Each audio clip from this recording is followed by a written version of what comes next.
We don't. Oh, we're live. And we are live. We're doing a live. We are live. We are. We're doing a live. We're chatting. It's postseason time. I'm wearing a hoodie. That means that the leaves are crunching. The leaves have fallen, kind of. Well, not everywhere, but it's that time where we can chat about postseason baseball, and who better than with some friends? Because that's what we should do: is watch baseball with our friends. Because why? Baseball isn't boring. So, the Talk Dodgers to me, ladies, are here, and they're fantastic. Jacqueline and Melissa, welcome in. How are you? Thank you. Thank you, Alonso. Nice to see you. Good to see you. Long time no see. I know. This is so fun. The last time we talked to you, Shohei wasn't even pitching yet. Correct. That's how long it's been. I know. So game one, we just got the starters not too long ago. Hunter Green going for the Reds, and Blake Snell going for the Dodgers. As soon as I saw that matchup, I was like, okay, I want to hear from the ladies what they think the vibe is going to be. So go ahead, let us know. How do you feel? I mean, Snell is one of my favorite pitchers to watch this season. Mm-hmm. You know, he was injured, so I really didn't get a lot of him, and I didn't really know so much about him. But he has such strength, and I love what he brings to the game.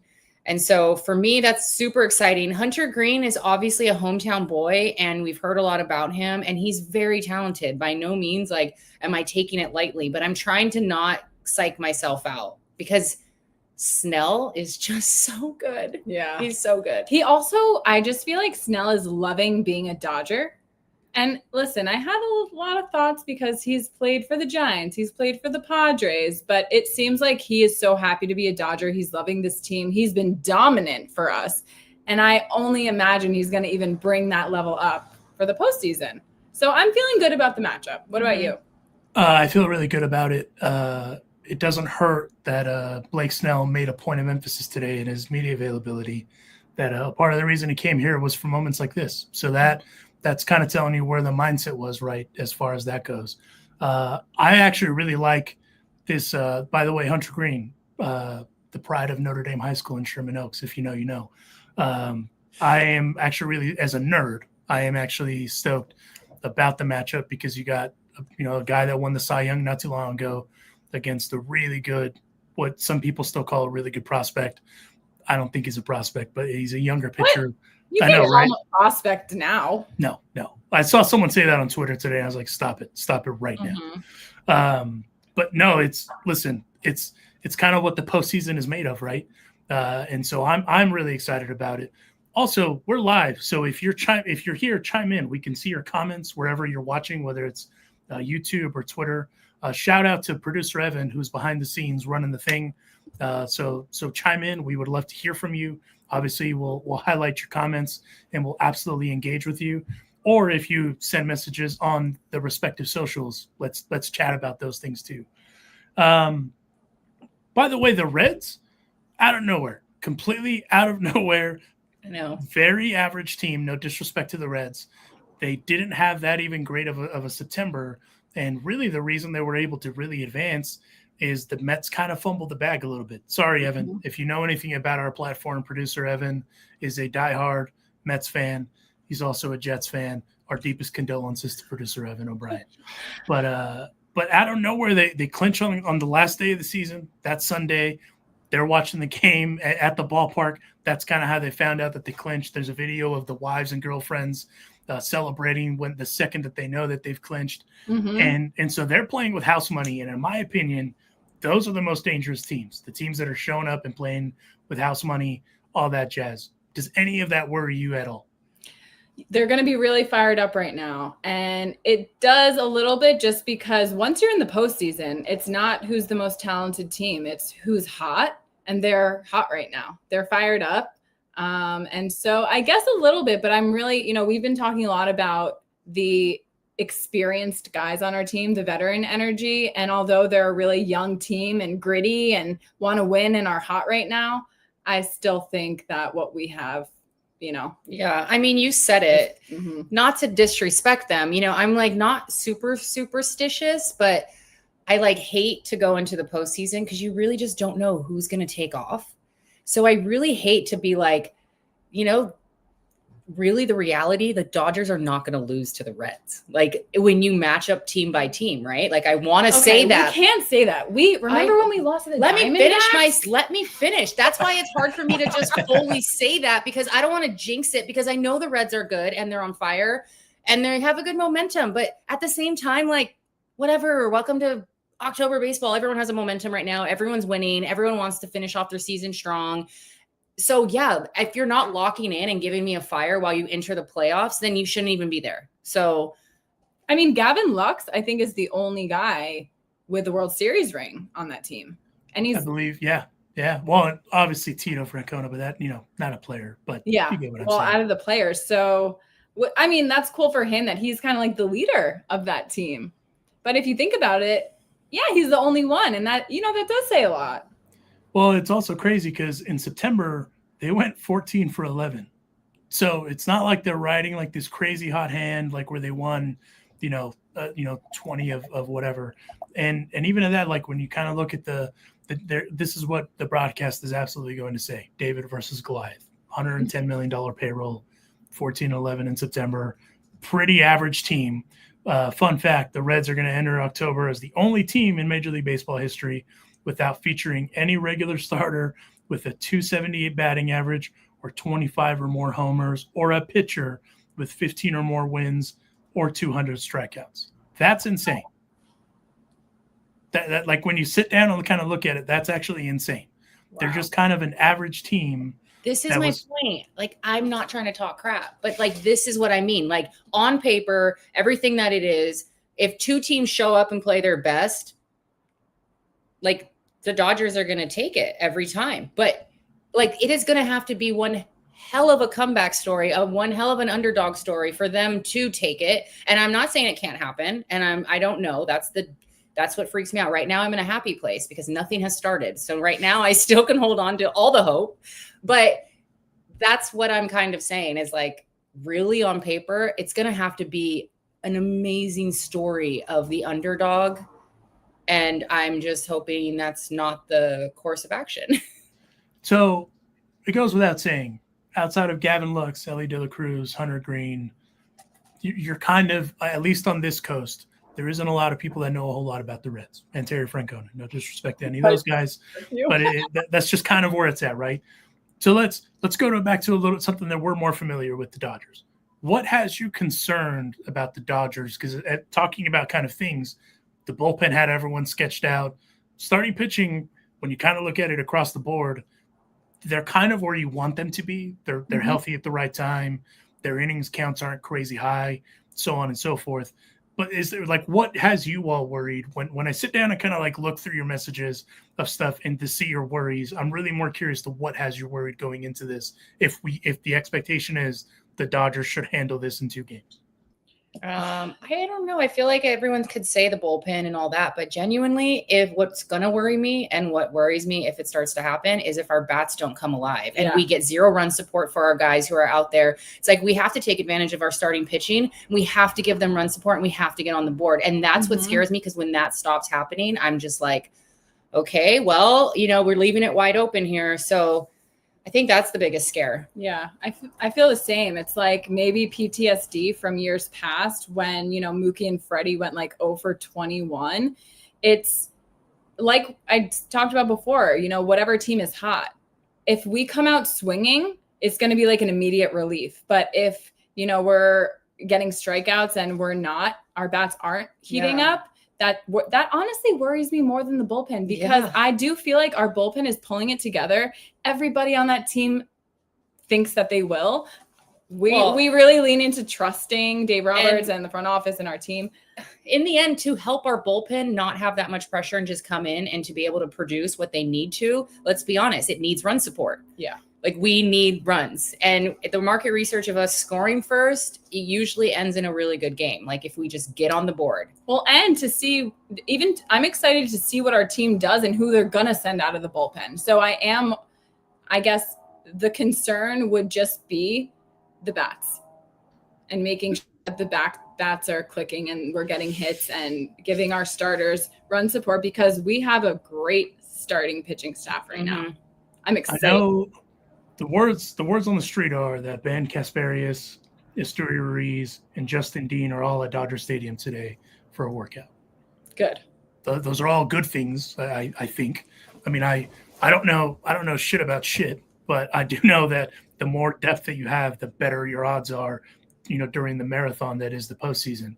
Yeah. What were those 3 names you said? Ben Kasparius, Justin Dean, Esteury Ruiz. Oh, okay. Okay. And I know Max Muncy is on the mend, coming back. And then the other really good piece of news that we got is that Will Smith is expected to swing a bat today. So, it's kind of coming at the right time where guys are getting healthy at the right time, if you will. And so for me, like my biggest worry, I actually agree with you guys. I think the biggest worry is the lone game I was able to make it out to this year was when they played the Diamondbacks a few weeks ago. And that offense was atrocious. There was no offense whatsoever in the game that I was there. Blake Snell pitched a hell of a game against Zach Gallen, and there was just no offense whatsoever, no offensive output. And that actually has me the most worried.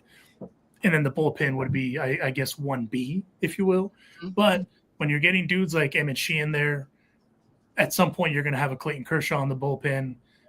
You kind of have to rely on your horses in order to kind of get through that race, if you will, with all those thoroughbreds. And even then, I mean, the adrenaline that those guys are going to have in the postseason in comparison to a regular season game, it's going to be very different. I do believe that energy does transcend to that sort of stuff because the lights get a little brighter, the moment means a little more, and that's the whole reason all these guys are there. And so for me, it's one of those where you kind of look at the 1A, 1B situation. Those are the 2 things that I'm the most worried about. I'm actually not worried about starting pitching for the first time in a really long time. I know. Isn't that insane? I know. It's so insane to think about it. I know. Not trying to jinx anything, but it's the first time in a long time that we can all say, like, hey, we're not worried about starting like this kind of hodgepodge like rotation because whoever is hurt.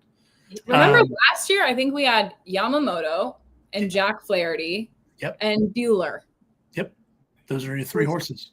Yeah. Now you have Yamamoto, Glasnow, Sheehan, Snell, Ohtani. Well, Sheehan, they're bringing out of the bullpen, right?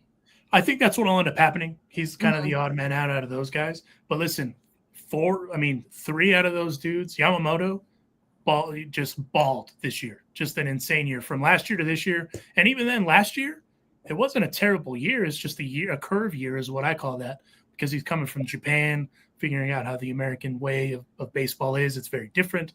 And I think it worked out okay. And then Glasnow, I mean, whether we like it or not, I mean, we had that conversation if he's injury prone or if it's just kind of what is what it is. And then Blake Snell, vintage Blake Snell. Like, this is why you signed Blake Snell, to get this version of Blake Snell here. Apparently, I didn't know this stat myself. The last time he faced the Reds, he threw a no-hitter. I didn't know that. Wow. Really? Yeah, he's been incredible to watch. Mm-hmm. I mean, he's just so strong. It just feels like he's not going to break. Mm-hmm. I don't know. What happened to Glasnow? Why did he get taken out so quickly yesterday? Was it yesterday? Wasn't it like the 3rd inning? 3 innings. I didn't know. So I had a lot of guys in there right before. I have a theory. Okay, tell us. My theory is because let's just take a guess here. How many innings pitched do you think Glasnow had this season? Ooh, I don't know. I don't even know how. I don't know. All right, I'm gonna give you all a number, and I want you to guess who this person is. 47 innings pitched this season.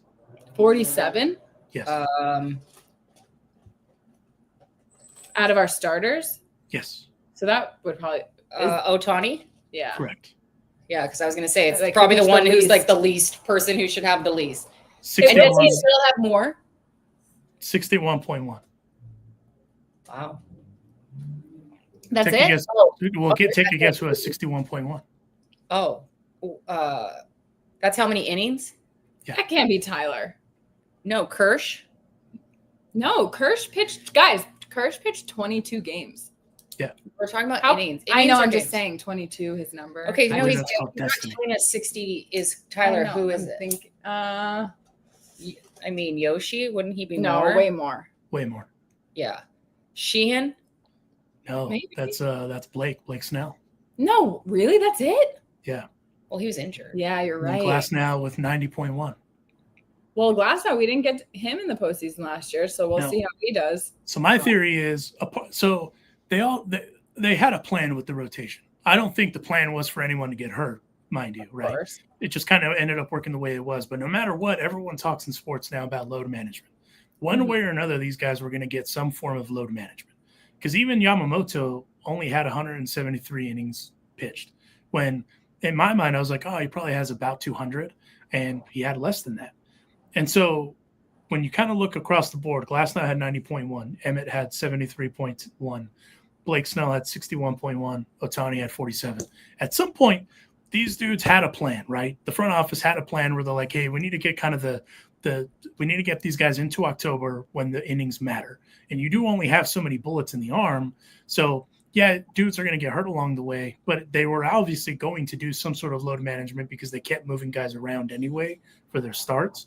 And so they had a plan. It just kind of worked out where these guys are going to be as fresh as possible going into the postseason. I don't think they had it planned that way per se. But, I mean, if they go in showing up with less than 100 innings pitched, that's a fresh dude. I mean, Ohtani's for sure been drawn out. He's where he needs to be. I mean, we saw what he did with his last couple outings. And then Blake Snell is just pitching out of his mind. And then Glasnow is also kind of where he needs to be too. So for me, I'm not worried about the starting rotation for the first time in a long time, like at all. There's nothing to nitpick because the last handful of starts for some of these guys were also no hitters. Well, going into didn't end up being, but regardless, they carried it. Pressing no hitters or just shy of no hitters. Also, guys, remember how good Yamamoto was in the postseason last year? Yes. I can't wait to see postseason Yamamoto again. I know all of them are coming alive. Do you think Kike's like hair and is like him? Wait, did you see his hair in his face? Yeah, I did.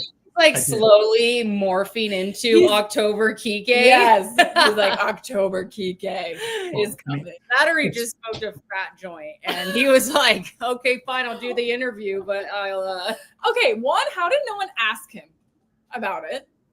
And how did he not like break and start laughing the entire interview? Kike. It was so on brand. Well, because first of all, it's not a phase, it's a lifestyle. So anyone that questions that doesn't know. They're not a ball knower. So good. That's so and good. Then but I mean that's what you have to do to kind of keep the vibe, if you will, alive. You can't be serious all the time, because if you're serious all the time, then you're gonna be miserable. Everything's gonna suck. Mm-hmm. I mean, baseball's supposed to be fun. I mean, and let's be honest too, the postseason, it's a grind.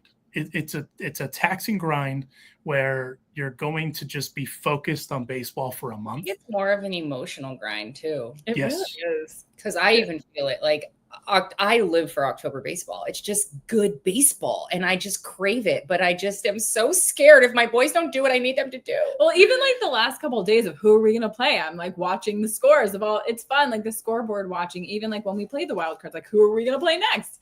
It's fun. I love it. You're probably going to dislike this hot take, but I really hope that there's a third game, because Cincinnati is a baseball town. If you have never been to Cincinnati, if you've never been to that baseball stadium, go. Just everybody should go to opening day there one time, because that place is going to be rocking. But my worry, though, is if they have game 3 there, is they might have that edge, right? But it's one of those. Series? Say it again. We don't host the whole series. No, so it'll if they advance, there's the one game away, and then that's it. So that's the one thing about the wild card that's kind of weird. But again, and Evan, correct me if I'm wrong, that is still the format. If I am a liar, you can call me a capper. But even then, I don't know why I thought the whole wild card was at Dodger Stadium. I remember it being like that during COVID, and then they changed whatever. But they've changed it so much that it's also fair that nothing can be kept track of. So looking at it as a whole, outside of those two things, the atmosphere is going to be insane. I'm actually really envious that I can't go to either of those games at the Ravine. I assume you ladies are going to try to go to a game, correct? Mm-hmm. Yeah, we get offered them last minute, so that's what we kind of hope for. But I don't know. I mean, I don't know if we'll be able to sit these ones out. We already said, we're like, what happens if someone invites us? Because it's just. I'm just mentally not ready, but I know I'm just ready to rip the Band-Aid off. I just want to get it going. Now, when you say you're not mentally ready, are you nervous about like kind of I'm all the just things we talked about. nervous. This is such a special team, and they've worked really hard. And I'm not saying other teams haven't, and that's the beauty of baseball. I'm not putting down anyone else. I just really want it for our boys, and I think it would just be the ultimate. Yes, going back to back is amazing. How is that not amazing? But going back to back on Kersh's last season, and it like that on top of it, it just feels like it would just feel so good. I don't know. We're like in our little Dodgers bubble, and we just love our team so much. And, you know, everything that's gone on with Kersh and him retiring and the Kershaw weekend, it almost like reset the Dodgers in a way that like now, okay, we're bringing all the other teams on and we don't know what's going to happen now. Yeah. But when Kersh is on the mound, we know we're going to win. I just feel like, why does everyone want me to like give all these other teams their accolades? Like, that's for their fans to do. Like, I am here because yes, my team's amazing and I think they deserve it. And I'm not just saying that because it's the Dodgers. I genuinely just really feel like it's a special group. So yeah, I'm going to rep it. I'm sorry that everyone had a tough time. I actually don't disagree with any of that, because Clayton Kershaw on his way out, when he did his presser that I know he didn't want to do, he talked about how special this group of dudes is. Mm-hmm. And anyone that's been fortunate to work in sports, one of the coolest things in all of sports is the camaraderie of a locker room, because literally everybody is one unit in a locker room. And I was really fortunate to work in baseball for a long time. And it's one of those where you know that camaraderie is a thing, because it's from everyone from the clubhouse staff to the training staff to, you know, the ops guys, analysts, so on and so forth. Like, everyone does feel that. And when the group is united, everyone feels that specialness, because that's the thing you miss. It isn't necessarily like going to the field every day because you're there for so long, it gets monotonous, so on and so forth. It's like going to the clubhouse and playing gin, going to the clubhouse and watching whatever TV, you know, whatever's on TV with the guys, like the plane rides. All those things are the things that you really miss about that. And that's the stuff that kind of unifies everybody together. And so for me, hearing Clayton say that stuff is important, because it tells you, hey, this is it. This is the last ride. It could be smoking mirrors for us, right? It's like not everyone knows what happens behind closed doors and the facade they have to keep up and things like that. But it's true. Those are really their downtime. And if you don't enjoy and you can't wind down with the people around you, like, that probably is so important to be able to like enjoy the downtime of who you have to be with 24/7. Gosh, I wish I could just experience one plane ride with the team. I mean, Mookie's talking about learning the guitar on the plane, like doing that the whole way. We got Freddie and Kersh playing cards. Like, how fun. I mean, I learned how to play spades on a plane. That's literally how I did not know how to play spades at all. And that's where I learned. So, I mean, you learn those sorts of weird things kind of in those environments. But I will say, one of the things that I hear a lot of these guys talk about too is going to war with their guys. Like, that's a big part of kind of what gets that camaraderie going. And you damn well know that they are ready to go to war, because they've all talked about the objective. The objective is in front of all of us, is to win another championship. That's the end. That is, anything less is a failure in their eyes. And so with that said, that's why I'm bummed out I can't be at these games, because it's going to be intense for the fans. It's going to be intense for the players.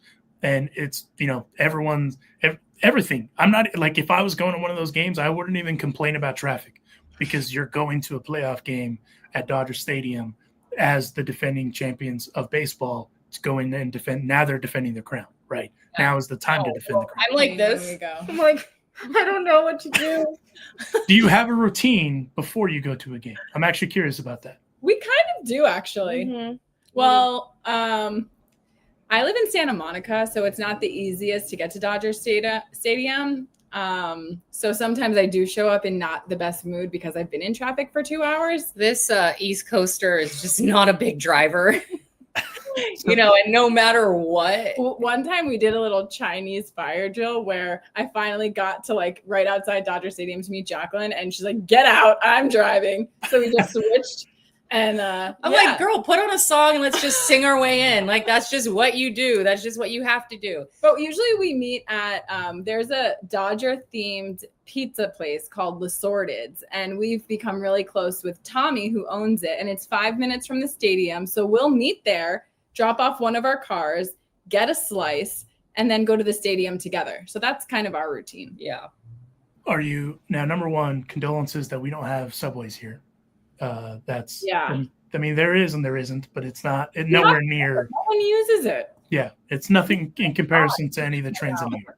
It's not as safe. And I hear horrible things about New York, but I think it's because New York has a lot more of just the everyday people on it.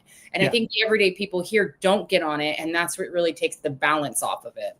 It ends up being a lot of homeless people on there. Mm-hmm. I did just ride, I forgot what train I think it was the A train in New York to the Bronx to hate watch the Yankees and the Astros. So I mean, the people watching was incredible. But you did? Yeah, wow. I did. Shout out to the Yankees for the tickets, by the way. But yeah, I hate watched the shit out of both of those teams. And it's just one of those things where you kind of have the rite of passage taking the train. And that's a part of it. But in LA, like you said, there's all those spots around the ravine. You hit a spot, may or may not partake in some adult beverages, and then you walk in and then you spend, some dollars on more adult beverages to get the vibe going. I know. And it's hard.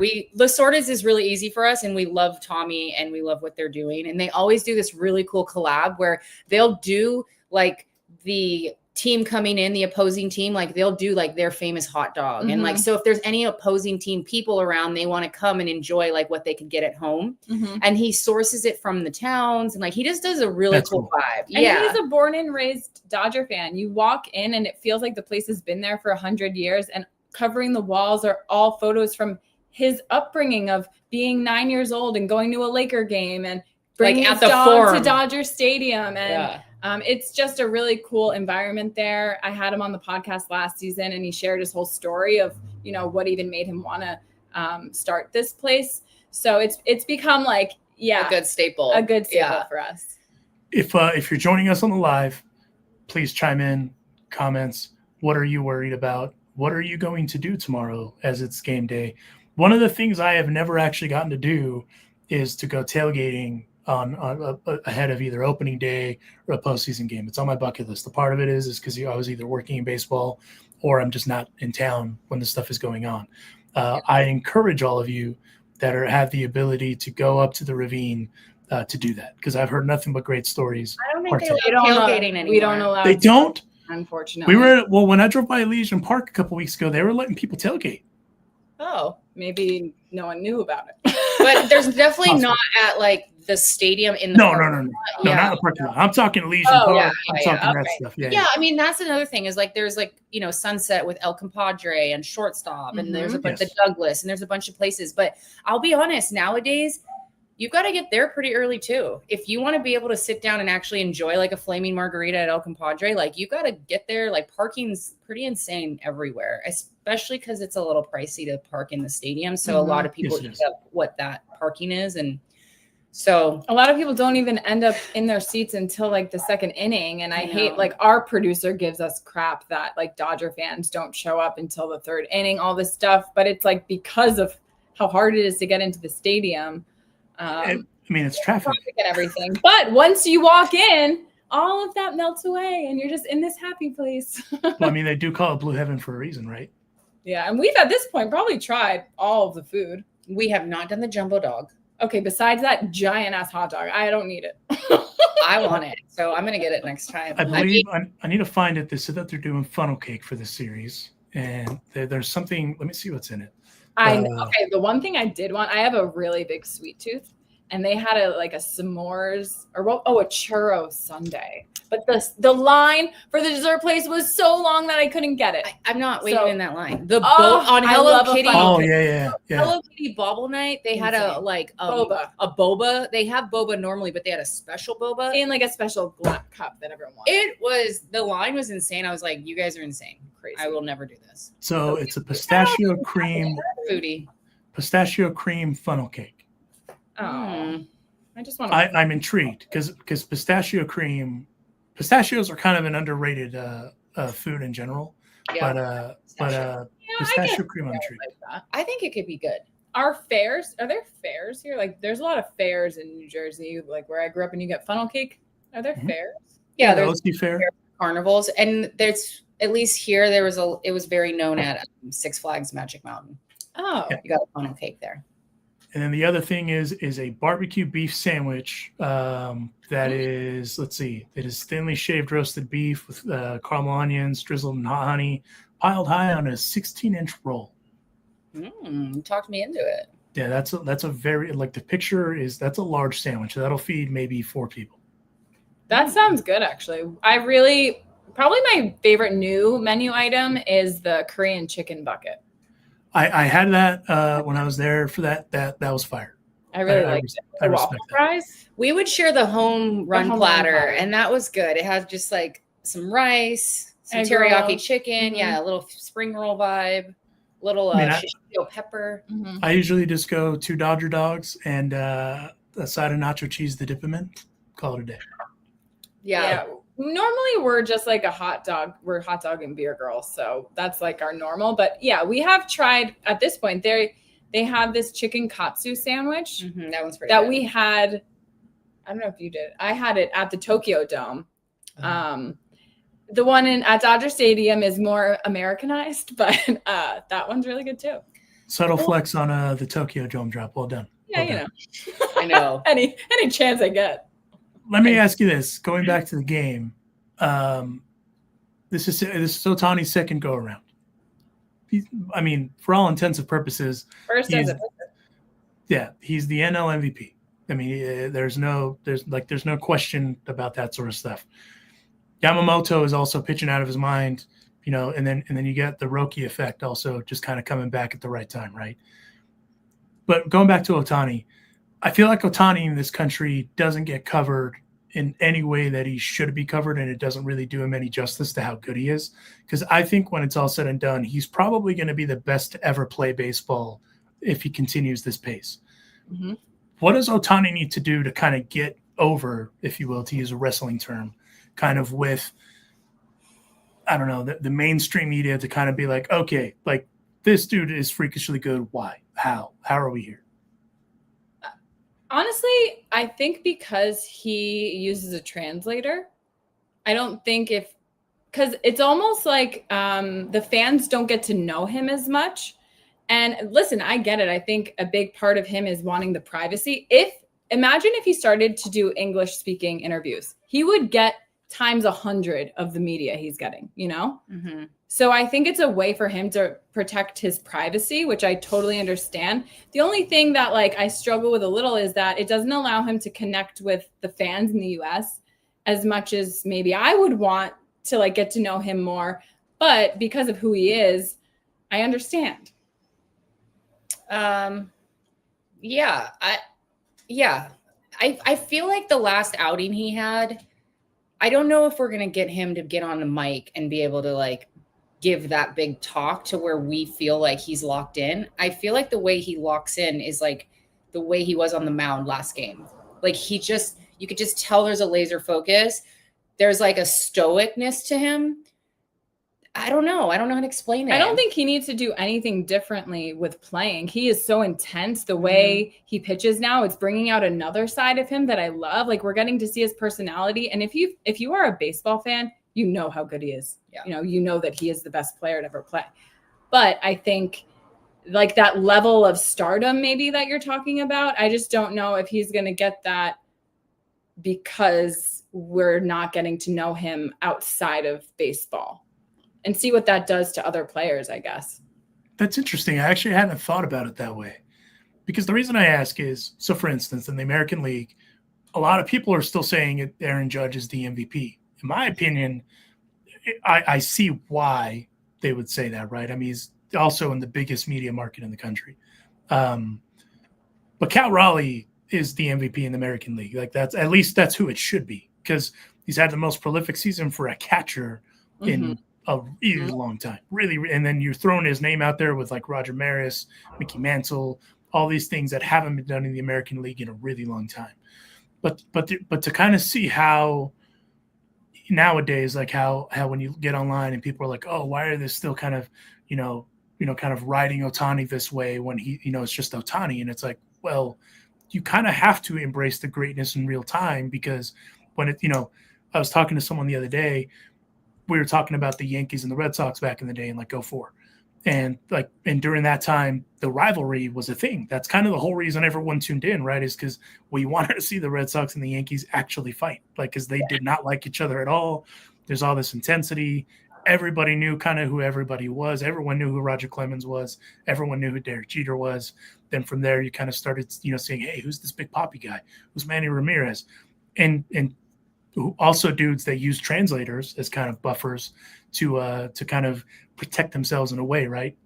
And now, in Japan, you guys saw firsthand, Ohtani, Roki, and Yamamoto are the Beatles. There's just no other way to put it.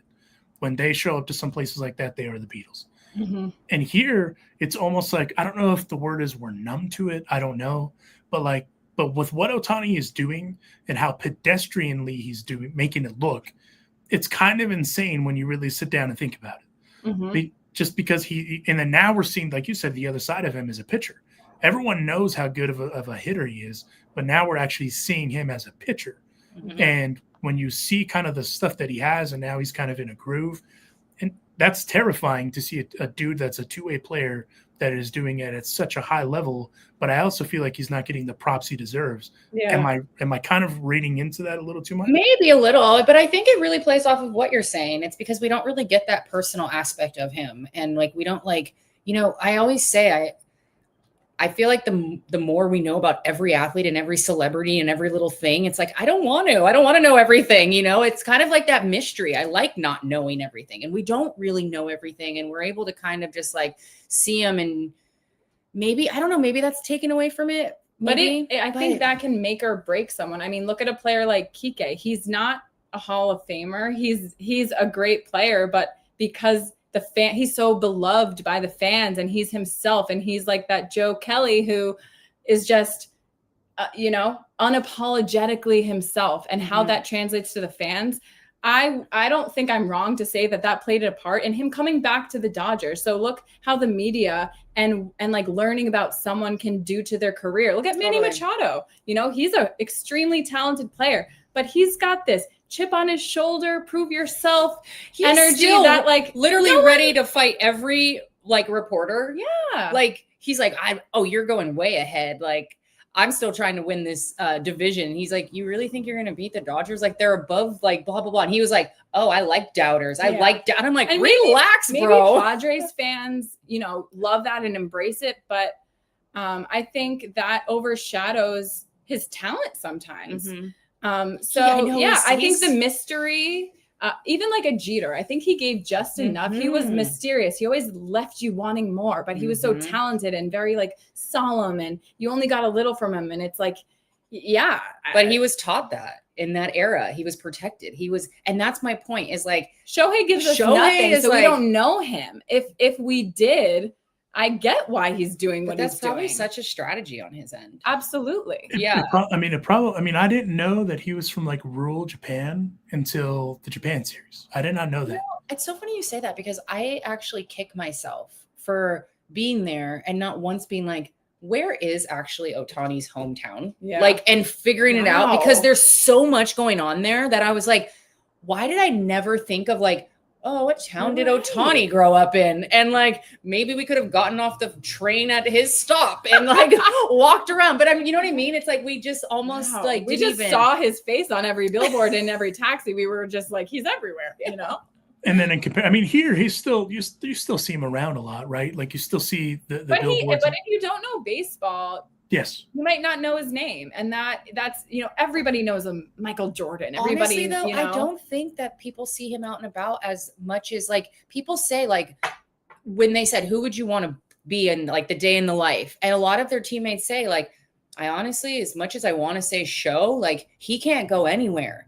He cannot go anywhere. And, you hear about the guys being at different coffee shops in, Santa Monica, Century City kind of vibes, Manhattan Beach, all that. You don't really hear Ohtani being anywhere in Pasadena or in where he's at. That dude is staying home and he ain't going nowhere. Well, yeah. Granted, he probably has a damn coffee shop in his house. Dude, yeah. Well, there's a family friend of mine who's actually working on his house, and he literally is building this whole fun zone, just basketball court, all this stuff. He bought the house next to him and is basically just making his whole house a huge fun zone. So he doesn't have to leave the house. That's a pro move in my opinion. Decoy's probably let's go.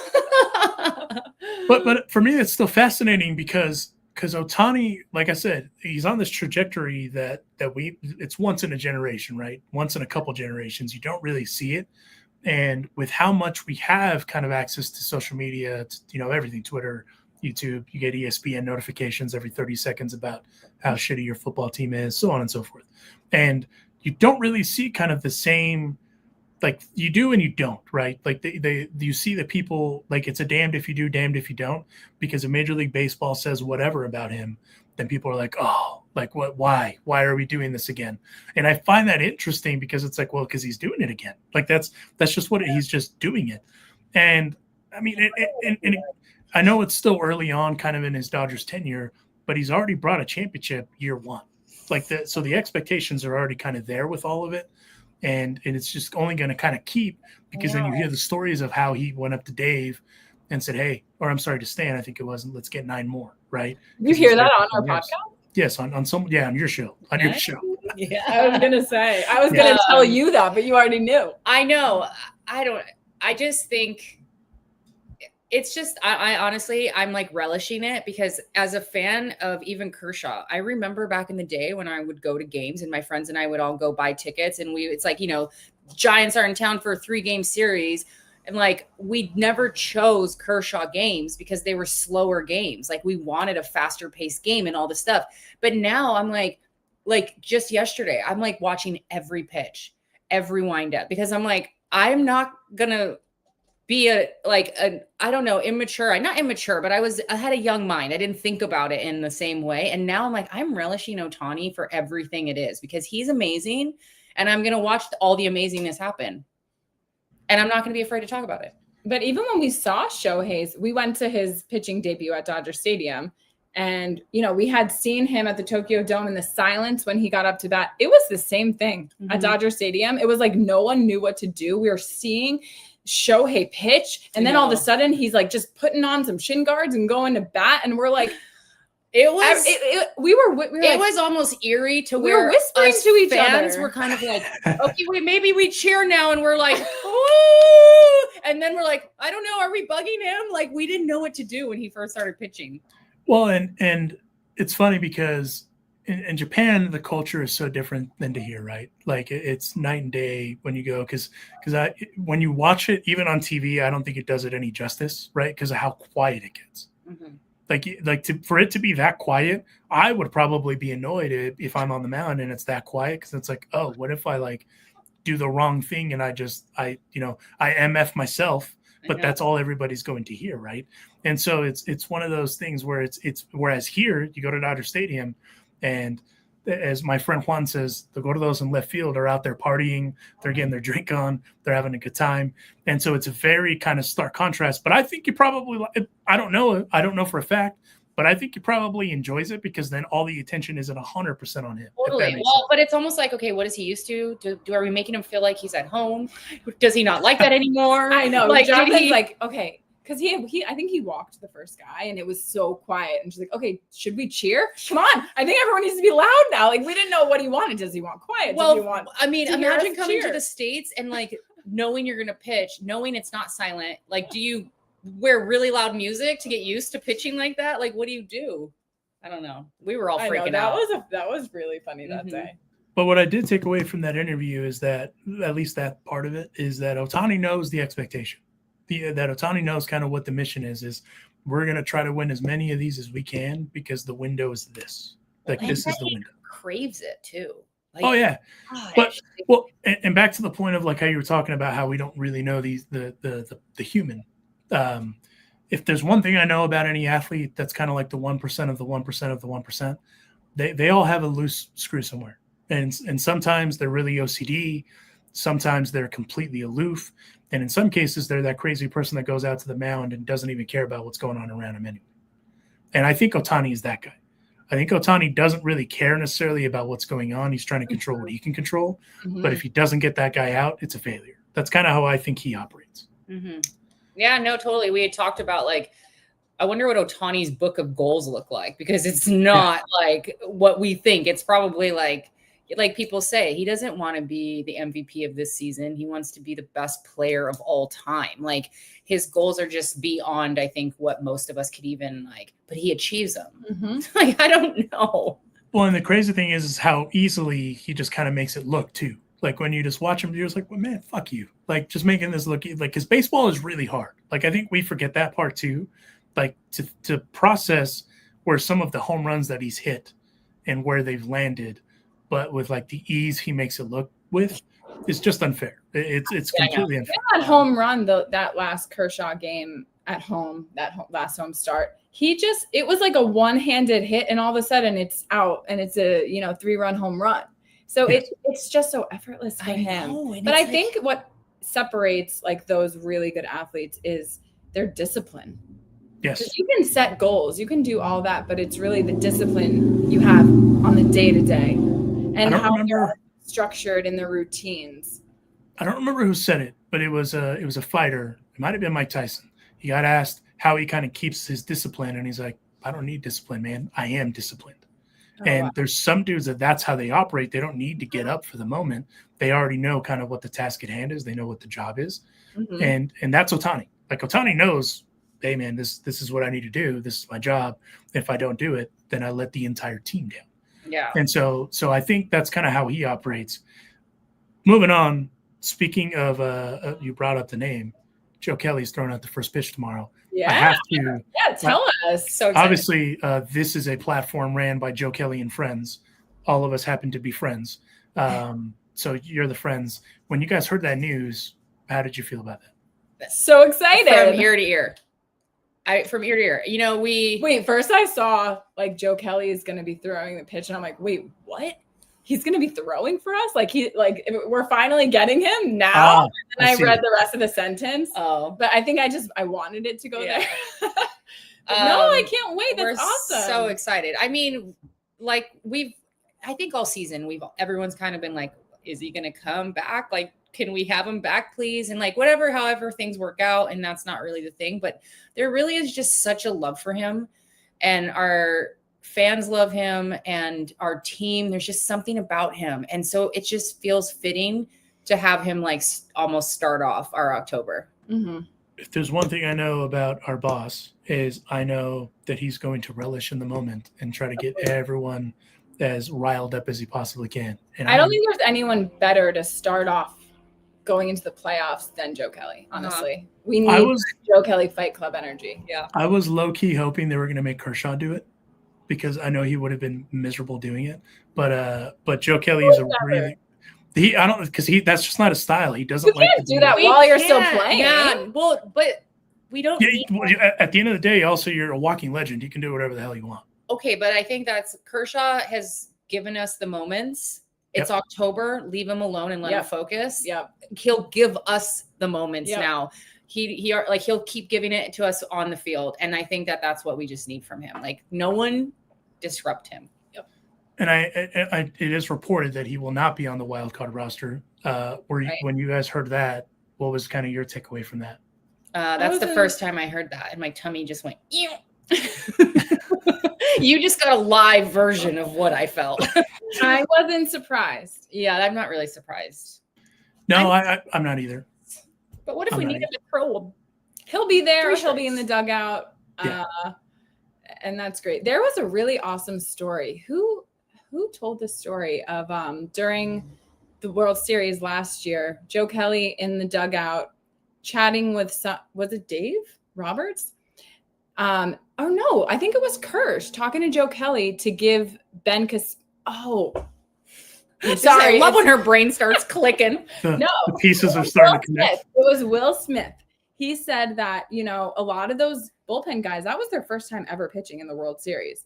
And so he was standing next to Joe, and Joe is giving him advice on how to talk to him on the mound. Oh, yeah. If he needed, like a couple words, if he needed a breather or something. And Joe said, like, when you do that, talk about something completely different than baseball. Like, and he even gave him something. He's like, we have like this beer. He's like, bring up the beer. Just get his mind in a totally different place so he can like just kind of reset. And that's exactly what he did. And it was Ben Kasparius, and Ben dominated the rest of that outing. And he really gave a lot of credit to Joe for having Will Smith of all people kind of make a joke. Yeah. Be like, it's okay. On We're the going to have mound. like a Pacifico at the end. Or it was like some random beer like that, where it was like they all had a joke about this beer. Yeah, it's like Joe Kelly told me to tell him a joke. It does work though. I remember, I mean, this very different levels. A kid I knew in the USA Baseball said a pitching coach came up to him and asked him about what the burrito he had yesterday was, and he was just kind of confused. But it works because baseball, you're so locked in that you have to break because you just confuse the guy and you're like, what? Yeah. And so that doesn't surprise me in the slightest whatsoever. That, well, there's that famous scene in Bull Durham. Have you seen Bull Durham? I have many moons ago, but yes.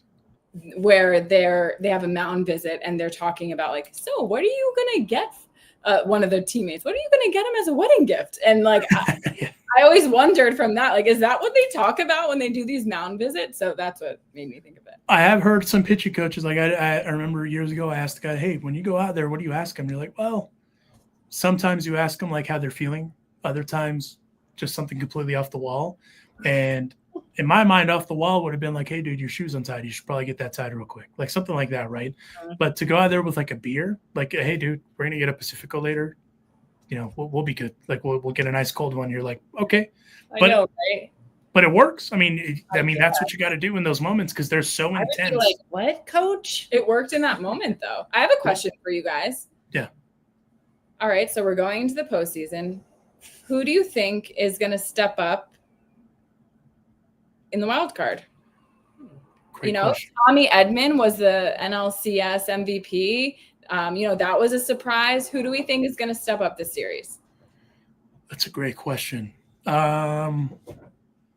Assuming he's on the roster, I think it's either going to be Roki Sasaki, who kind of, you can tell that the aura, kind of the bad curse, the bad juju kind of came off of him after that outing, the first one. Or the catcher whose name I cannot pronounce because it's like Rory. We call him Rory. Yes. Yeah, I think assuming because listen, to come back from a fracture in that area on your throwing hand, that's tough. Like that, especially when you're not as young and sprite as you once were. Like it takes a minute for your bones to kind of heal. I mean, my back hurts just because I'm 39, so it's one of those where like I can't imagine how you're trying to, as a catcher, trying to get healed that quickly. Crazier things have happened, of course, but that dude has been calling some games, and if that dude kind of continues that as far as that goes, I don't see why he can't stand. It's like the only thing giving me kind of hope because I mean, our biggest thing we're kind of leaning on is that I believe when you hit the postseason, like the veteran energy matters. Like you need a balance of that young, fresh, but like people who've been there who aren't going to crumble at coming up and hit the grand slam. You know what I mean? Like you just need that. And that's the kind of stuff that connects. So yeah, I'm a little nervous that our catchers are a little young, but they've caught such amazing games and they have showed stuff of a veteran catcher like no other. And I can't help but believe that it's our locker room, it's our clubhouse going around these guys and just feeding them. And I'm not when you worried. Just catch Clayton Kershaw's last home start, how does that not give you the confidence going into, or even Yoshi's almost no hitter? Yes, I know. Rushing and Rory have both been phenomenal. I'm saying Mookie's stepping up. Okay, I think it's going to be a Mookie, Teo. Oh, okay. Teo's been getting hot lately, but it's going to be a Freddie Freeman consistent. It's not going to be these crazy out of the it's just going to be that consistent of people make it happen and Freddie just like blops it in to get him in. It's going to be a lot of consistency from Freddie. Let me ask you this, because I always have to play both sides of the coin. I know you guys aren't necessarily the most familiar with the Cincinnati Reds, color everyone shocked. When you kind of look at the roster, is there anyone that stands out to you that you're like, that dude's a problem? No. Gavin, because he knows our team so well, I guess, but I don't really call him a problem. He really does well or is average. Ellie De La Cruz, I feel like he wants to be a Dodger. What? I'm not the only one who thinks that, okay?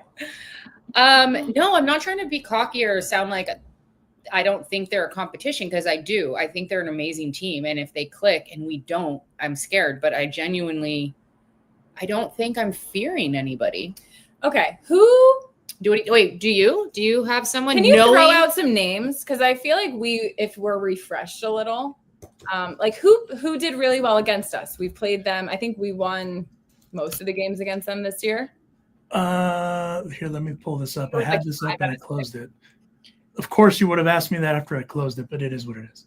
I mean, Hunter Green is a dude. Well, he's okay. Obviously, like Hunter, Ellie, and Gavin. Like those are the kind of they're saying off. Okay, key additions: Brady Singer, Austin Hayes, Gavin Lux.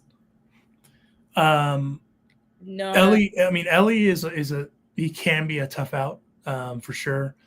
I mean, they have obviously Gavin, like we talked about. Austin Hayes, that dude's a problem. I would say out of all these guys on this roster, Matt McClain, another guy that's a problem.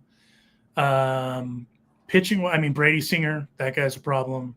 I mean, they actually have a pretty good bullpen. It's just wild because they're either really young or they're a little bit older. There's kind of like no in between, but it's a really young team. But what I think is kind of, and for full disclosure sense, a friend of mine is a hitting coach of theirs, Alex Playas. Their whole thing, Terry Francona's whole thing is culture, right? Tito understands that in order to kind of right the ship, you have to have culture. And if you buy into that sort of stuff, I mean, that's half the battle, right? It's that whole, the percentage that people say of it's like psychological and physical, that psychological aspect of the culture, like kind of being glued together. That's kind of why you get going. And so for me, when you have a guy like Tito Francona, a part of his success has always been the culture. And so if you have everyone bought into the culture, it doesn't matter how average the team is, they're absolutely going to run through a wall because totally. I totally believe in that kind of chemistry, especially in baseball. And I think that's why baseball movies are so beautiful, because it highlights the beauty of what that is when a team just has that like connection and like everyone craves it. So I don't know. I kind of want to switch this up. What do we think about Cubs versus Padres? So how do we feel like that's going to go? Because genuinely, I would love to see the Cubs win. Really? Yeah. Yes. Okay. So wait, are you?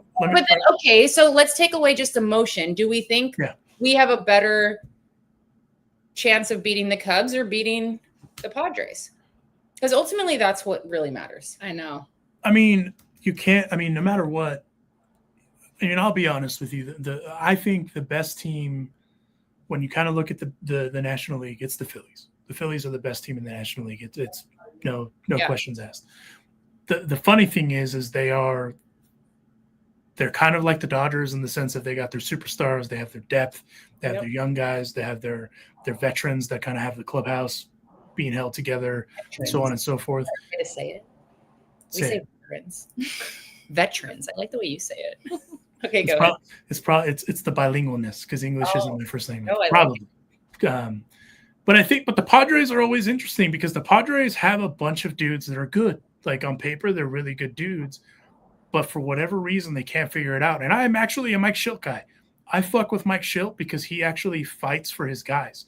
He has no problem getting thrown out of a game if it means that he's going to defend his guys. Dave Roberts. But him and Dave Roberts, we've got this heated thing happening with them right now. And well, listen, the Padres play really good against us. No, but I mean, at the end of it too, right? Is you're no matter who you are, because the Dodgers were the target, right? So you're always going to get their best shot every single series, right? That's just what it is. And so the Dodgers have all this pressure on them from that, on top of they just won the championship, right? And so there's all these other expectations of like the Pacoda expectations where they were supposed to win like 100 and I think it was 114 games, something like that. That's a lot of games. Like that's a lot, and they didn't win a lot of. They were 5 games worse than last year, if I'm not mistaken. So it's one of those where all that kind of mixed in. To answer your question, I wouldn't want a piece of the Phillies because they also went out and got Walker Buehler, and the reason to get Walker Buehler, that's a postseason guy. And then those guys also know what the deal is they know their window's getting small too, and they're Kyle Schwarber's on a tear. Bryce Harper is Bryce Harper. I mean, he's been that dude since he was born. And so it's one of those things where they are a problem. And you're not even talking about like Trey Turner, right? You're not even talking about these other guys because they also have superstar players just as much as the Dodgers. And so for me, that's my worry in the National League is the Phillies. Yeah. I always think that the Phillies are really comparable to the Dodgers. I don't know. I feel like until we get there, I could stress myself out because I feel it's more good comfortable with the Padres. baseball. But this is October. And so I like that there's competition. And I like that there's people where I'm like, I don't know, we could play them and we could play them. But ultimately, to be completely honest, the only thing I get stressed about is not the other team. It's if we don't perform. Because if we don't perform at all, then it's just like, okay, then what am I doing? But if we perform the way we're supposed to, or even 85% like we're supposed to, I really feel like we have a good chance at staying competitive. Yep. I will say this, postseason baseball in Chicago rips. If you've just never been to Wrigley Field during the postseason, I've went to one postseason game. It was during that 2015 run. Holy shit. Like it's one of those, like it's insane. Philadelphia is also insane, but there's like a handful of places that I think everybody should go to once as a baseball fan to just experience the intensity of postseason. Totally.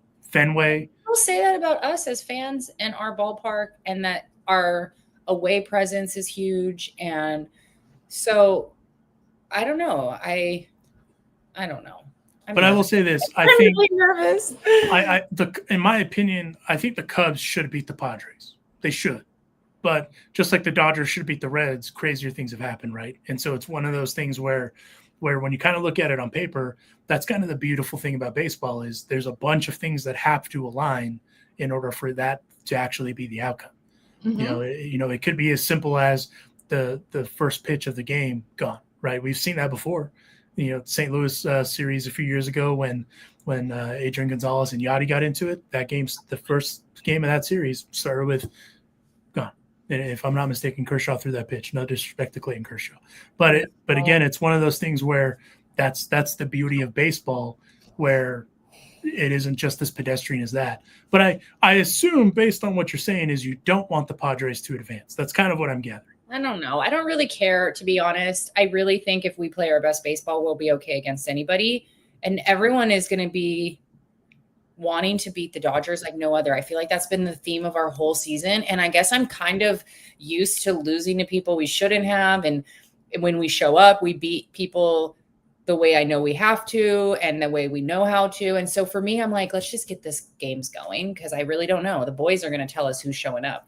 I don't want to root for the Padres beating the Cubs because I don't ever want to root for them, but I know that we can beat them because we know them so well. And the energy that our team brings when we play the Padres is so high that I just feel more comfortable. The Cubs have been playing really good. They've had a great season and we're not as familiar with them. So I guess that makes me a little more nervous.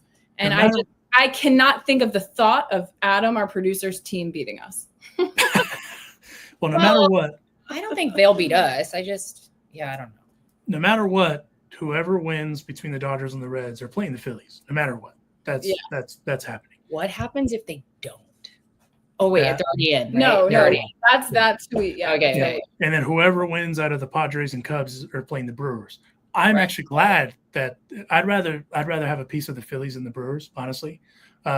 Because if you can eliminate the guys that you don't want a piece of right out the gate, then, yeah. But I mean, not to get too far ahead, I do hope that the Dodgers do advance and they do play the Phillies because that's how it stands. Because if it's anything like that series that they had a few weeks ago, I'll take 7 of those games. Yeah. Just obviously with it being that the Dodgers advance, obviously. When we were arranging this all, you were talking to us as if, the Dodgers were going to automatically advance. I liked that a lot better than you're like, if. Because how I'm thinking of things right now, we're winning. So, yeah, when we play the Phillies next. We're going to win. If not, it's going to be an amazing or a horrible heartbreak. But I just can't see these guys in the way that they've connected with each other going out wild card on Kersh's last year. I just don't see it happening. and so candidly, as a former baseball player, we are wired very stupidly. So we are Tell us. like, well, I still put my socks on the same damn way I have since I was 15 years old. Like stupid things like that. So it's one of those things where everything is like worst case scenario no matter what. And then kind of like we were talking a minute ago, someone needs to walk in here and talk me off the ledge by being like, hey man, we're gonna have Taco Bell after the game. You ready for that? Like it's things like that because at the end of the day, we all kind of worst case scenario, but then when you kind of get into the box, you remember like, oh, that's right. This is what I need to do because I've been doing this since I was a child. Yeah. But the reason I also don't want to put it into existence is like Jacqueline said, I'm not trying to jinx anybody. I know. But I also, like I said, it's not up to me we have an amazing team and I'm going to lean in on that and I'm going to have faith in them and I'm going to support it and I'm going to speak it loud because I'm just, why not? We're going to, hold on one second. We're gonna light this candle every day. Oh, smells like a Dodgers win. Okay, all right, I support that. Doesn't it smell good? Yeah. If you're just joining us, we are live with the ladies from Talk Dodgers to Me, Melissa and Jacqueline. If you're not following them, you should absolutely go follow them. I believe it's on the banner. I have glasses, but it's still very small. It does say where to follow us all. If you don't know who I am, my name is Alonso, and I host a show called West Coast Bias, presented by Baseball Isn't Boring. Joe Kelly and friends, we're all out on a mission to show you that baseball isn't boring, so that's why we're trying to have a good time. The Dodgers, Blake Snell, Hunter Green, I assume – I mean, do you have any predictions for tomorrow before we kind of start wrapping stuff up? What is the prediction for tomorrow? Ooh, you're good at this. Like a score? However you want to go about it. Everyone does predictions differently. I know a lot of degenerate gamblers that are like, they're going to cover, things like that. So what's your prediction for tomorrow? Low scoring game. We're going to score first. 3-1 win. Yeah. Ohtani homer. Snell's going to go 7. Okay. I actually agree with the Blake Snell. I think Snell's he's going to pitch out of his mind because, I mean, maybe even a no-hitter. I don't know about no-hitter, but it's really hard to do that in the postseason. Like, yeah, maybe really no runs. Yeah. I will say he won't walk anybody. That's what prediction I have, just because that's the stuff that he has. Wait. We got to write these down because tomorrow we got to go through, right? So no walk. I'm guessing 3-1. No. I like that. 3-1 I think feels right. Mookie's going to – okay. Yeah. Shohei's going to get 1 homer. Mookie's going to drive someone in. Pages is going to get a homer. Pages homer? I like that. By the way, Pages was a candidate on my end of like guy that's going to step up or could step up. He's incredible. He has stepped up the last little bit. He's the natural person that comes to my brain, but I was really trying to feel like what came to my gut. Yeah. And I just feel like it's going to be a consistent, I don't know, Pages homer, Show homer. That's already 2 of the 3 runs. Yeah. I have a feeling Kike is going to bust out a few doubles or triples. And Tommy Edman's going to come alive at some point. I love how they've been putting Kike in the last couple games just to get him ready.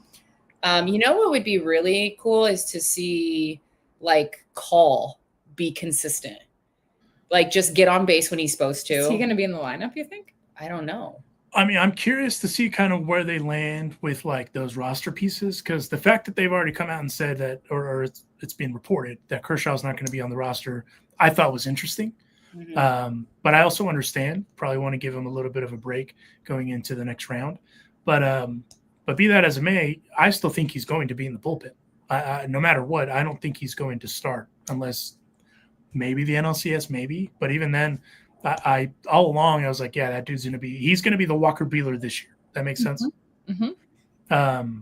Alex Call is actually, because that dude has all the tools and just it's taken him a minute to kind of, because the saying is some players that we know aren't going to play consistency or constantly, and like the ones that come in, those are the ones who are really going to help make us or break this in certain moments. Conforto's, and I mean, it's same with the Pages. Like Pages steps up for us and gets it done. And like, we need the other ones who we might not always get it, but we Like Dalton Rushing hitting a home run yesterday. Like, yes. Like that's what we need is all those players to just do something, like a little nugget of something in every game. And I think that that's going to help set us apart.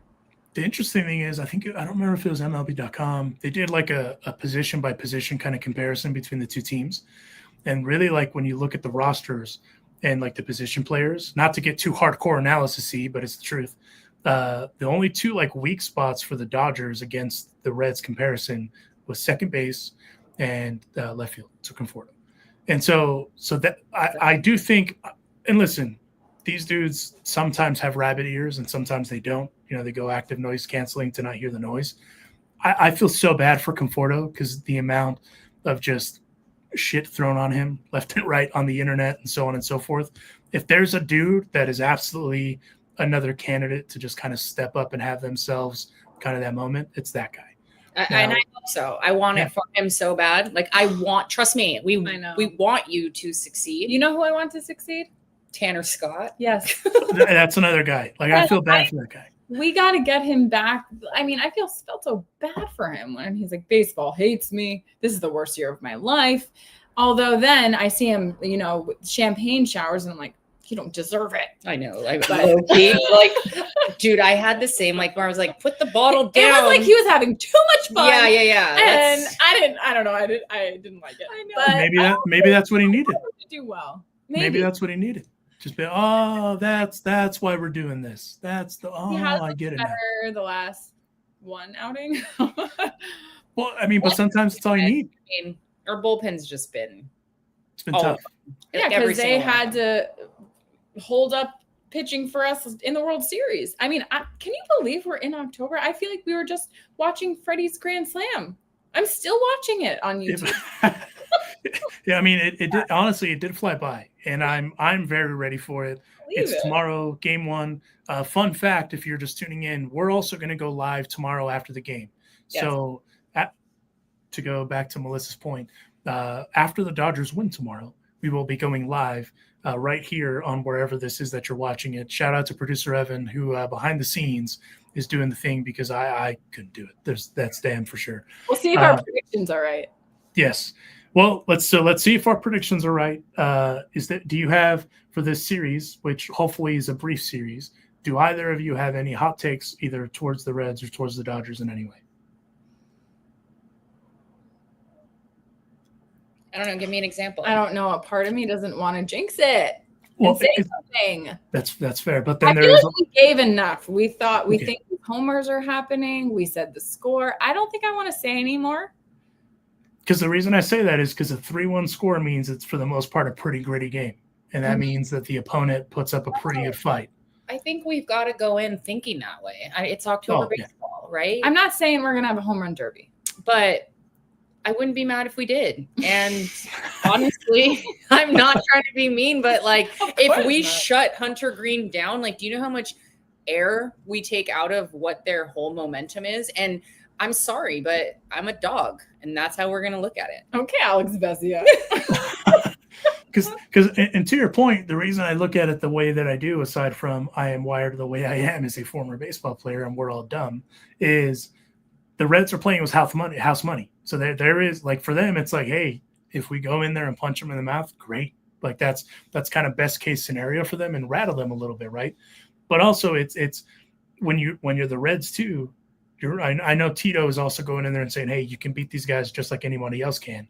But when you look at that lineup card and you see Ohtani, Betts, Freeman, then the list goes on and on, right? That gets intimidating too. I don't think Hunter Green's going to do that. I think Hunter's up for that challenge. Totally. Because that's the kind of cat that he is.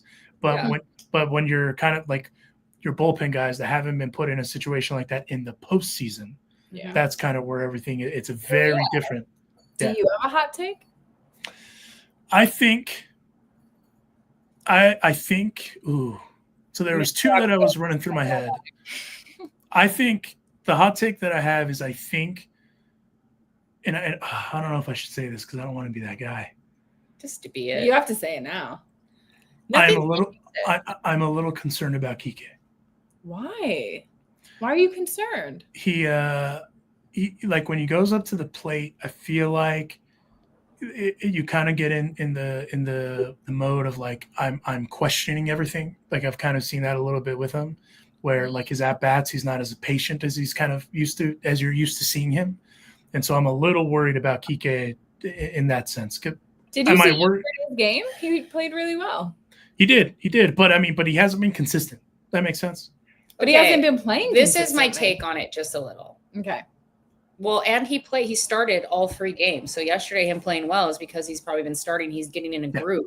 Yeah. He also knows that he comes alive, and he's probably just like somewhat waiting for that to happen and that click. So maybe that's what you see at the when he's up to bat, where he's just thinking more, and he's like, because haven't we always kind of felt that way about Kike? And you're kind of like, God. And then all of a sudden it just clicks, and he's coming through at the most clutch times.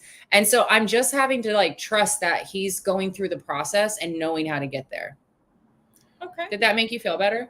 It did. It put me away. They also really talk about finding the good in an at bat. You know, when we were on that losing streak, they weren't so like, if you listen to any of the post-game interviews, it's almost like annoying for fans because you want them to be more upset, but they're like finding the good in every little thing. And if it's good at bat, they're taking that, you know? Mm-hmm. So I guess I'm trying to have that mindset. Yeah. No, and you have to, because if it's all doom and gloom, then it's always doom and gloom. Yeah. And so so you kind of have to break. Okay. So you made me feel a little better, Jacqueline. Thank you for that. Yeah. I just really think he's clicking in. It's September 29th. Give him a day. But you understand why I'm thinking that way, though, right? Totally. Yeah. Yeah, but then how do you feel about Will Smith? Because we're talking about him. If he's activated, it takes a minute, you know, for the bat to connect and for everything to click. So that makes me more nervous than Kike that Will Smith is going to get activated. Yes, I trust him behind the plate with everything, but at bat, he hasn't been swinging the bat. You said he just did today. Is that enough to connect all the pieces? I don't know. No, I mean, and that's. I think I'm not worried about Will Smith. If he comes back, it's because he's firing at all cylinders. You know who actually makes me nervous is Max Muncy. I feel like he hasn't quite been able to get back into his groove. That unfortunately he got taken out with the knee thing, and it's just never quite gotten back. Can people stop hitting Max Muncy? This is insane. You think they're doing it like weirdly on purpose because of what a threat he is when he's on fire? Did you see the clip we posted that we heard from Doug, who does Dodgers Nation, that he ran into Logan Webb at Oracle Park one day, and Logan told him that when they game plan for the Dodgers, they plan for one player, and it's Max Muncy? No, I'm not surprised. I mean, that dude went – the thing that worries me about Max is an oblique situation is one thing. An oblique situation when you're over 30 is another thing. Like the time to heal is a little tougher, and that area is tough. I mean, we saw it with Mickey Rowe, right? It took him a while to kind of come back from that. And listen, you have to game plan for a guy like that because he's so patient at the plate. He's so patient. Like, he is a guy that if I would have been fortunate enough to play at that level, that would have absolutely frustrated me, because no matter what you throw at him, doesn't matter how deceptive it is, doesn't matter where it is, he knows what he's looking for, and he's just going to sit on it. And that's just what it is. The amount of balls he sees, like he sees the ball, like I'm just like, how did you know? I would have swung. Ohtani would have swung. Ohtani's like outside drop ball kills me. Well, and even then, Ohtani, like the one he reaches for, I'm like, come on. Like Ohtani reaches, right? You don't really ever see Max reach. Like it's rare. And even then, like when you watch him strike out, for the most part, you worked for that strikeout. Like it wasn't just like a 3-pitch sequence. And that's what he said. They valuable. Logan said, like, they know what they're getting from Ohtani and Mookie and Freddie, but Max. Yeah. And even then, Freddie is really patient. But then it's kind of crazy to think about how Max is even more patient than those guys. And that's kind of wild when you sit down and like, oh, okay. Like, so, and even then, like, Max also knows how to be – Max is a kind of an intense guy. And so when he's locked in, he is absolutely locked in. I mean, we don't need to bring it up, but when he crushed that ball into the Bay a couple of years ago, like he was letting everybody know, yeah, I'm that guy. And so it's one of those things where he'll let you know he is that guy. And that's what – let us know every at-bat. I want to know every at-bat. But that's why it's important that he's in the lineup. He was like, yeah, I hit a homer, I walk, or I strike out. That's me. And in my opinion, in the postseason, that's a guy you need in the lineup. Like you absolutely need that guy to be able to kind of, because he's in that spot too, where he's kind of a cleanup guy, but he's not, but he is. And he's able to, because at this point you have to manufacture runs, right? That's postseason baseball. You got to manufacture runs. And Max Muncy can absolutely do that. Kike, when he's on, can absolutely do that. Will Smith can absolutely do that. He can also just hit for power, right? But that's, to your point, that's why I'm worried about Will, because it's a fracture. It isn't like a sprained wrist, sprained whatever. It's an actual fracture, and that worries me because also he has to throw dudes out at some point, right? Mm-hmm. And so that's the all right. I'm going to stop talking negatively now because now I'm getting in my head. Damn it, Melissa. Damn it. We can't have that. No. We're fine. We're good. We're good. We're good, guys. Can you believe, we can talk about baseball forever, and there's still people that say baseball is boring? Well, that's a part of why us here at Baseball Isn't Boring try to remind everybody that baseball isn't boring. What is Joe Kelly's response when people say baseball is boring? Because I'd really like to use it. I assume internally it's something that we probably shouldn't repeat.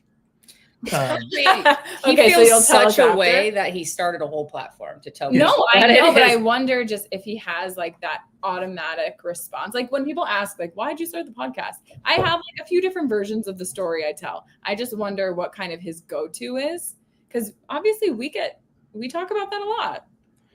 No, is your practice still going? You didn't think we were going to go this long, did you? Just kidding. I think if I know anything about him, I think it's to show everyone that the word that stands out that I know I've heard him say is that baseball is awesome. And because you can sit here and talk about all these different scenarios of certain things, and you can do that with other sports, right? But when you kind of get in the weeds of it, like we just did a second ago, it can go so many different ways. With some sports, it's like, yeah, man, like if you miss that route, that doesn't matter because the quarterback can't get the ball to you anyway, right? Yeah. Or in basketball, yeah, you can go through the lane, but if no one's there to stop you, it doesn't matter. Mm-hmm. So it's one of those. No, I just asked my boyfriend because he was a quarterback, and I was like, what happens if like someone doesn't catch a ball they 100% should have caught? Like, is it frustrating? He's like, you have zero time to think about it. You literally are like, okay, well, that didn't work. Let's go to the next route. And I'm like, wow. Like, wait, also Jacqueline's boyfriend went to Notre Dame where Hunter Green went. Mm-hmm. Ah, look at that. Yeah. Well, and it's true with baseball. It's the same thing too. We saw it I think it was the last series, not Seattle, the series before that, where Max had a comebacker hit right at him. He had no time to think, but he threw the ball right to first with accuracy and was able to get the dude out. So It's kind of the same way. Just the difference is you're not having to look for a route, right? You're just looking to the base, you know where it is. And it's muscle memory, but it's either you can or you can't. Yeah. And that's just what it is, right? And I'm just really bummed that I can't be there tomorrow for game 1 because I know Joe is absolutely going to relish in that moment, as he should. You'll be with us. Yes. Well, let's wrap this thing up. We've yapped enough because tomorrow we get a yap about the real thing because the Dodgers play the Reds. We're going to come on tomorrow with I don't know with a win. We're gonna be 3-1 win. Yeah, and I can't wait to talk about it. If you don't show up after the 3-1 win with just pounding a bottle of your favorite alcoholic beverage, I'm gonna be so upset. All right, we got it lit. Candle there you go. Yeah. Well, putting out the good juju already. Well, for those of you that are just joining us, thank you for joining us. We're gonna do this again tomorrow after the game, and we're gonna chat about the game tomorrow between the Dodgers and the Reds. And this was fun. I'm glad that you were able to talk me off the ledge a little bit, Jacqueline. Shout out to Jacqueline for bringing the positivity back in. No problem. Where can the people find you guys if they want to follow you between now and then? Talk Dodgers to me on Instagram. Our podcast is on Apple, Spotify, YouTube. We're Talk Dodgers to me on TikTok. So Melissa Meyer, Jacqueline Ruiz. Yeah. Follow along. 2 girls talking baseball. Talk Dodgers to us. They just had an interview with Stan Kasten and with Kirsten Watson. Go check those out. And for producer Evan, shout out to producer Evan for behind the scenes holding it down. Thanks, Evan. Condolences, everyone. If you find him on Twitter, Instagram, send him condolences. He's a Mets fan. Poor guy, vaya con Dios. But on that note, we will end this. Thank you for joining us. My name is Alonso, and this is West Coast Bias. X, collaborating, however you want to look at it, with Talk Dodgers to me. Thank you, ladies. It was fun, and we'll do it again tomorrow.